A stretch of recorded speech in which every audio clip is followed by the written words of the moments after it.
Au sommaire de ce journal, les élections primaires au sein de l'Union sacrée de la nation pour déterminer leur candidat qui va concourir à la tête du bureau définitif de l'Assemblée nationale sont toujours en cours. Jusque-là, le ticket gagnant de l'Union sacrée n'est pas encore connu. Et puis, à l'international, d'après les projections de la Banque des États de l'Afrique centrale, le secteur minier devrait porter la croissance économique en zone CEMAC durant la période 2025-2027. La BEAC prévoit une croissance annuelle à 3,7% au cours de la dite période. Il est 19h30, mesdames et messieurs, bonsoir et bienvenue dans ce journal. Je l'ai dit en titre, les élections primaires au sein de l'Union sacrée de la nation avec ses députés nationaux pour déterminer le candidat au perchoir du bureau définitif de la Chambre basse du Parlement sont en cours. Ces assises qui se tiennent au Palais du Peuple opposent Vital Kamere, Christophe Mbosso et Modeste Bahati. Les détails dans nos prochaines éditions. Plus de 200 élus de l'Union sacrée allais-je dire, plus de 200 élus de l'Union sacrée présents ont auditionné le discours de campagne de chacun des trois candidats. Et puis, il s'est clôturé ce lundi la formation des commandos au centre Loama à Kindu, dans la province de Maniema. La cérémonie marquant la fin de cette formation a été présidée par le vice-premier ministre en charge de la défense nationale, Jean-Pierre Bemba. Cette session a été organisée avec l'appui du gouvernement belge dans le cadre de la coopération bilatérale dans les secteurs de la défense. Fiston et l'écho pour les détails. La formation de la 31e brigade avait débuté le 17 juin 2023. Elle a été planifiée sur 9 mois et répartie de la manière suivante: formation militaire pour une durée de 4 mois, entraînement commando pour une durée de 3 mois et simultanément un recyclage des unités de la 31e brigade de réaction rapide a été également organisé. 8 semaines ont été consacrées à la révision, les tests et la manœuvre finale, mieux l'exercice des synthèses en forêt profonde. Jean-Pierre Bemba, VPM en charge de la défense nationale qui a présidé la cérémonie marquant la fin de cette formation, a appelé les commandos à la loyauté et à bannir la trahison dans un contexte où le pays est envahi par l'ennemi dans l'est de la RDC. Le travail que vous avez appris ici doit servir à la défense de notre nation, à l'intégrité territoriale de notre pays. Il est vrai, comme vous le savez, que notre pays connaît des problèmes. L'ennemi nous a envahis au nord Kivu. Il faut bien savoir que là où vous êtes, après votre formation, vous serez déployés pour la défense de notre territoire. Prenez ce travail avec beaucoup de sérieux car il s'agit de la protection de nos compatriotes, de nos parents qui souffrent parce que l'ennemi nous a envahis. Nous refusons les trahisons. Vous êtes appelés à la loyauté à la nation, la loyauté à la constitution de notre pays, la loyauté au commandant suprême de notre pays, président de la République. J'ai tenu à vous féliciter pour avoir atteint ce niveau car la formation était rude, mais c'était pour votre bien et le bien de notre armée. Je vous souhaite bonne continuation dans votre travail. Pour le représentant de la Belgique, partenaire de cette formation, une enveloppe de 20 millions d'euros sera allouée par son pays pour l'équipement des nouveaux commandos.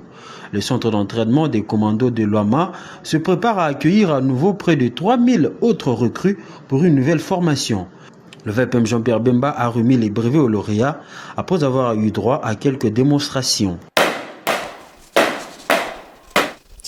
Et puis, 19 requêtes sur 134 instruites ont été déclarées recevables et fondées par la Cour constitutionnelle au cours de l'audience publique tenue lundi 22 avril à Kinshasa, consacrée au prononcé des contentieux électoraux, spécialement en matière de la correction des erreurs matérielles. Suivez. Siégeant en matière des résultats des contentieux électoraux, spécialement en matière des corrections des erreurs matérielles, la Cour constitutionnelle a prononcé ses arrêts définitifs ce lundi 22 avril 2024 au cours de son audience publique tenu sous la houlette de son président Dieudonné Kamuleta dans la salle d'audience de son siège à Kinshasa. Sur les 134 requêtes instruites, seules 19 ont été déclarées recevables et fondées. Parmi les députés réhabilités, il y a notamment Mouteba Kassambaï Joseph de Lubumbashi, Sendou Lakazadi Olivier de Katanda, Mukenzi Fontika Ninda de Chilenge, Nyondo Toko Robert Mwanda, Tundaka Songo Lukali Prosper de Kibombo, Soudi Al Amin Zimamoto de Kasongo, pour ne citer que cela. Signalons que ces arrêts font suite aux contestations des députés nationaux proclamés par la CENI et qui ont été invalidés par la Cour constitutionnelle lors de son prononcé du 12 mars. Et puis le manque d'eau et d'énergie électrique touche plus d'une commune de la ville de Kinshasa. Au quartier Kimbangu, dans la commune de Kelamu, certains habitants disent être dans le noir et sans eau. Voici plusieurs mois, plus de détails dans ce reportage de Francine Moukeba et de Eneka Bamba. Les habitants de la commune Kalamu, quartier Kimbangu, sont privés du courant électrique de la SNEL et de l'eau de la régie des eaux voici plusieurs mois. Les ampoules servent désormais à la décoration et les robinets sont à sec. Le problème c'est le courant toujours parce que ceux qui ont copine de la générale, toujours mis presque na pourquoi. Côté à Maï, ils ont premier cas qu'il y a pas c'est ça que ou ta date va pesa ka biso Maï ya ofele banda date wana tant ezonga mai kuma pena passe mai vraiment za passe peut-être bato ya koto ya se baza emsuma ezubimasi bato likolo kuna vraiment souffrance mai ezani non mai premier comme bimaka presque sok bozona 3 été orate mai osasuma awa na mokoto mai eza passe komino tozana mai mikolo te tozana mai te courant mai tozana ngote baseng moya ngoyo omona ka bantokoto bakatisa koto bakoto bakatisa koto biso mato souffrir pour na mai na courant en plus eloko etali courant na mai en tout cas difficulté à makasi. Pour pallier à la difficulté d'eau, jeunes, filles, garçons et femmes sont au bassin à la main se précipitent chaque matin et soir vers les forages d'eau privée. Une fois ici, moyennant un peu d'argent, ils ont accès à leur blé pour leur ménage. tosomba kama ya mabulu bidon 150 kosomba mai komiso osomba mai okosombi mai na bato aseba nini na bango osombi mai osokoli okosombi mai osele musala mais mai eza ya biso mama sans mai mta vivre te sans courant mta vivre te na sécurité comme donc kulu na komi on dirait donc na kolobani et jamais otambola boy kulu na somo na sima à partir à 21h 22h kulu na zolanda kuna zo filo abia oyo aneloko oyo azaneloko. Permettre à la population congolaise d'avoir accès facile à l'eau et à l'électricité est l'un des défis à relever par la première ministre. Et pour y parvenir, celle-ci travaillerait pour être entourée des hommes et femmes compétents dans les gouvernements qu'elle compte former. Le harcèlement sexuel en milieu professionnel est un phénomène qui empêche le développement de la femme. C'est un mal très fréquent de nos jours. Qu'est-ce qui est à la base de ce fléau qui gangrène le milieu professionnel et la gente féminine? Tentative de réponse dans cet élément de Rosie Chieu.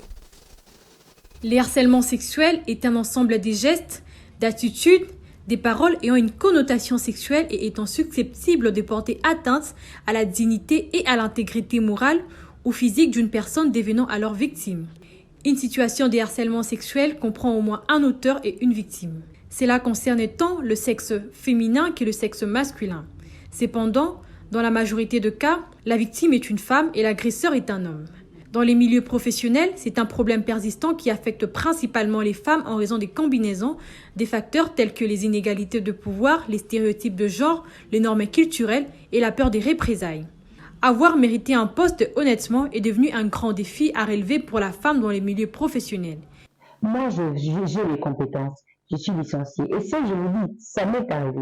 Je suis licenciée, je viens chercher du travail. Vous me dites comment, avant que je vous donne du travail, devenir ma femme. Vous savez, il y a combien de femmes qui se font à marquer sexuellement, exclusivement, juste à cause du travail. Vous savez, il y a combien de femmes? Il y en a plein comme ça. Le problème aussi, c'est ça, le droit de la femme. Respectez-nous. Nous avons besoin de respect. Vous devez me respecter. Moi, je viens chez toi parce que vous êtes directeur. Vous ne voyez même pas ma compétence. Vous me limitez. Hein? Vous voulez justement salir ma dignité parce que je viens devant vous pour trouver du travail. C'est pour cela, nous les femmes, hein, nous devons aussi être dans le poste de commandement.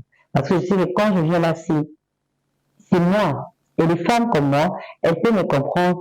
Soit elles peuvent me comprendre ou pas, mais elles ne vont pas me délivrer à ce point-là. Cet acte peut être condamnable selon la loi congolaise, s'est exprimé Maître Déodate Bizomérine. Mais il est important ici de pouvoir signaler que en droit congolais du travail, le harcèlement sexuel est constitutif d'une faute lourde de la part de l'employeur et peut conduire à la rupture du contrat de travail. Et donc, il est important aujourd'hui que nous puissions nous référer à ces deux textes pour pouvoir réprimer l'infraction d'harcèlement sexuel. Et pour l'infraction d'harcèlement sexuel, la loi prévoit une servitude pénale allant de 1 à 12 ans et d'une amende de 50 000 à 100 000 francs congolais constants ou d'une de ces peines seulement. C'est un problème qui, au fur et à mesure, va avoir des conséquences très graves dans la société féminine. Il serait donc important que le gouvernement en place serre les ceintures en étant rigoureux concernant la condamnation contre cet acte. Et puis en sport, la 58e édition de la Coupe du Congo de football se pointe à l'horizon et les clubs annoncent déjà les couleurs. Après plus de 2 décennies, le TP Mazembe et l'ASV Club vont participer à cette compétition qui verra également la présence du DSMP et de l'OC Renaissance, notamment Blaise Kozola. Le tout-puissant Mazembe a sur son site internet officiel annoncé ce lundi 22 avril 2024 sa participation à la prochaine Coupe du Congo, la 58e édition. Une nouvelle qui résonne en effet comme une bombe. Le TP Mazembe s'est inscrit et veut tout rafler. La culture des trophées est dans l'ADN de Corbeau depuis toujours. À chaque fois qu'une opportunité se présente, le Corbeau affiche clairement leurs ambitions. C'est désormais le cas avec la Coupe du Congo, à laquelle la direction du club a décidé de s'inscrire pour la 58e édition. Le TP Mazembe disputera bien cette édition, une coupe qui retrouve après 2 décennies d'absence, avec l'objectif de la remporter pour étoffer son magnifique palmarès Liton. Le club noir et blanc retrouve cette édition avec les ambitions nettement réévaluées à la hausse, à savoir réaliser un doublé, lui qui au championnat n'a concédé aucune défaite depuis le début de cette 29e édition de la Ligue 1. Dans ses playoffs, c'est 6 matchs sans aucune défaite. Sa dernière consécration dans cette Coupe nationale remonte à 2002. Par ailleurs, cette 58e édition s'annonce être la plus spectaculaire et la plus disputée. En novembre 2023, le comité de normalisation de la FECOFA avait rendu accessible la participation à cette coupe à toutes les équipes désireuses. L'ASV Club, l'OC Renaissance du Congo, le Dankle Motema Pembe, Sa Majesté Sangabalende, FC Lumbashi Sport ou encore FC Les Aigles seront de la partie. Les hostilités proprement dit pourraient être lancées entre fin mai et début juin. Ancien des New Jack, pour un TT qui enchaîne. Prenons un vol en dehors de la République démocratique du Congo, faisons place à la page internationale.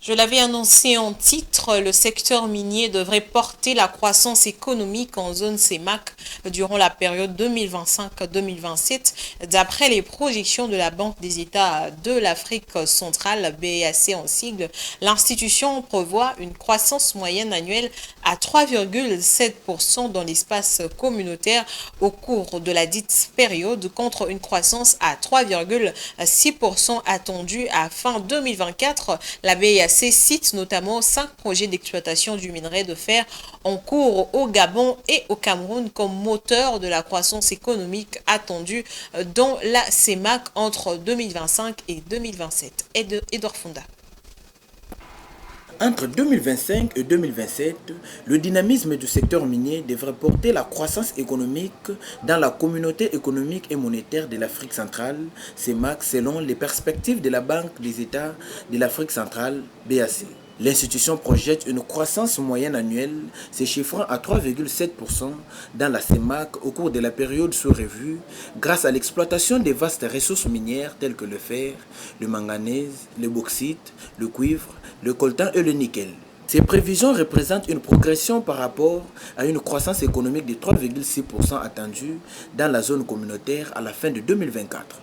La croissance économique en zone CEMAC sur la période 2025-2027 sera soutenue par 5 projets d'exploitation du minerai de fer en cours au Gabon et au Cameroun notamment selon la BAC. Il s'agit des projets d'exploitation des gisements de fer des Lobé à Kribi, Grand Zambi et Mbalam au Cameroun ainsi que les gisements de fer de Bilinga et de Banyaka au Gabon qui devraient entrer en production d'ici fin 2024. La BAC note également d'importants projets gaziers en vue au Congo, au Cameroun et au Gabon avec la stratégie de diversification des fournisseurs de gaz entamée par l'Europe. Face au choc économique externe, le pays de la CEMAC souhaite tirer profit de leur potentiel minier pour assurer leur croissance économique à moyen et à long terme. En plus des recettes fiscales supplémentaires, le dynamisme économique visé par cette option se traduit par la création de nouvelles entreprises, le développement d'activités secondaires autour du secteur minier et des opportunités qu'offrent les infrastructures dédiées à ces secteurs. Et puis, longtemps considéré comme le géant pétrolier africain, le Nigeria a cédé sa place de premier producteur brut du continent à la Libye. Ce changement de cap s'explique par une baisse de la production nigériane qui s'est avérée incapable de rivaliser avec la montée en puissance de la Libye. Africa 24. Avec ses 1,24 million de barils par jour en mars 2024, la Libye détrône le Nigeria et devient le premier pays producteur de pétrole africain. Selon l'Organisation des pays exportateurs de pétrole OPEP, le Nigeria produit 1,2 million de barils par jour en mars 2024, en dessous de l'objectif de production quotidienne du gouvernement de 1,7 million de barils en 2024. Le seul secteur dont dépendent encore nos revenus s'effondre sous nos yeux. Comment pouvez-vous projeter une production de brut de 1,7 million de barils par jour et avoir du mal à produire 1,2 million de barils? Comment voulez-vous survivre alors que 30% de vos revenus attendus ont disparu?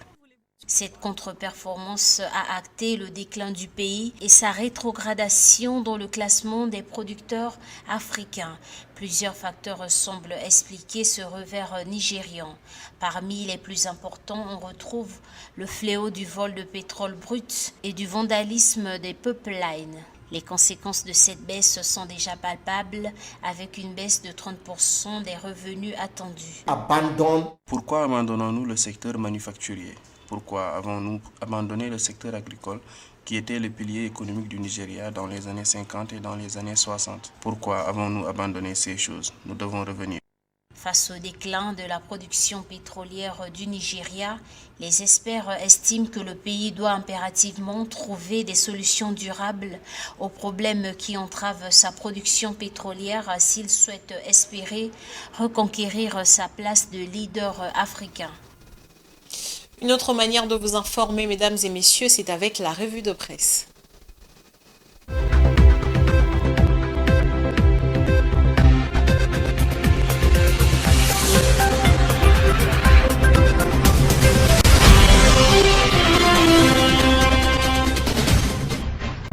Commençons cette revue de presse avec Info 27 qui titre en sa manchette « Assemblée nationale des primaires pour départager Caméré, Mbosso et Bahati au perchoir ». La compétition pour le poste de président de l'Assemblée nationale en République démocratique du Congo est serrée avec 3 prétendants de poids, Vital Caméré, Modeste Bahati et Christophe Mbosso. Ces dilemmes met l'union sacrée, la vaste coalition de la majorité présidentielle dans une situation délicate. Le président de la République, fidèle à ses principes démocratiques, démocratique a rejeté toute intervention individuelle qui aurait pu favoriser l'un des prétendants au détriment des autres. Dans ces contextes cruciaux où d'importantes réformes sont attendues, Félix-Antoine Tshisekedi a opté pour une approche sage, laisser les règles démocratiques trancher entre les trois candidats. Ainsi, deux primaires sont envisagées au sein de l'Union sacrée pour désigner le futur président de l'Assemblée nationale, écrit le journal. Dans la même ordre d'idées, La Prospérité titre « Qui sera le prochain président de l'Assemblée nationale ?» Bahati, Mbosso et Kamere, bataille confirmée aujourd'hui à l'Union sacrée, affirme le journal. Après une longue période de polémique, de confusion et même de campagne fratricide à l'interne, l'Union sacrée de la nation décide d'organiser finalement, ce mardi 23 avril 2024, l'élection primaire pour désigner et présenter officiellement son candidat dans la course au perchoir de l'Assemblée nationale. D'après Augustin Kabuya Chilumba, qui a confirmé ce rendez-vous en sa qualité de responsable de la première force politique de cette coalition majoritaire, la bataille se déroulera au Palais du Peuple et concerne trois fauves. Il s'agit de Modeste Bahati Lukwebo, Vital Kamerhe et Christophe Mbosso Kodiapwanga. Il est préférable de rappeler en toute objectivité, chacun de ces challengers charrie une longue et riche expérience politique. Modeste Bahati Lukwebo, président de l'FDCA, a exercé plusieurs fois les fonctions ministérielles en RDC sous Joseph Kabila. C'est donc une valeur sûre à ne pas négliger.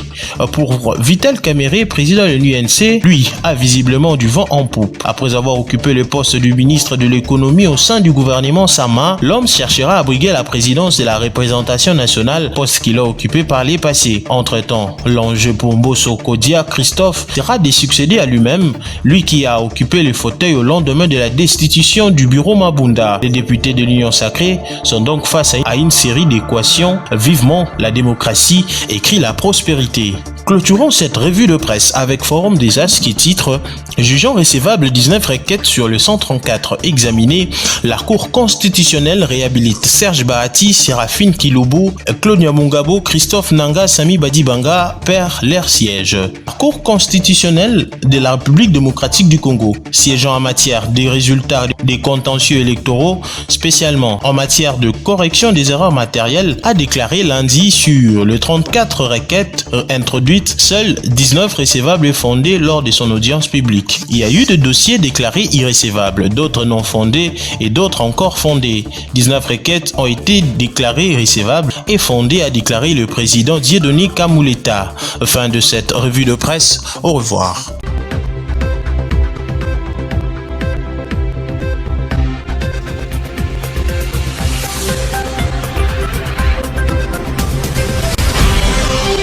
Mesdames et messieurs, c'est la fin de ce journal, mais d'abord les rappels des titres.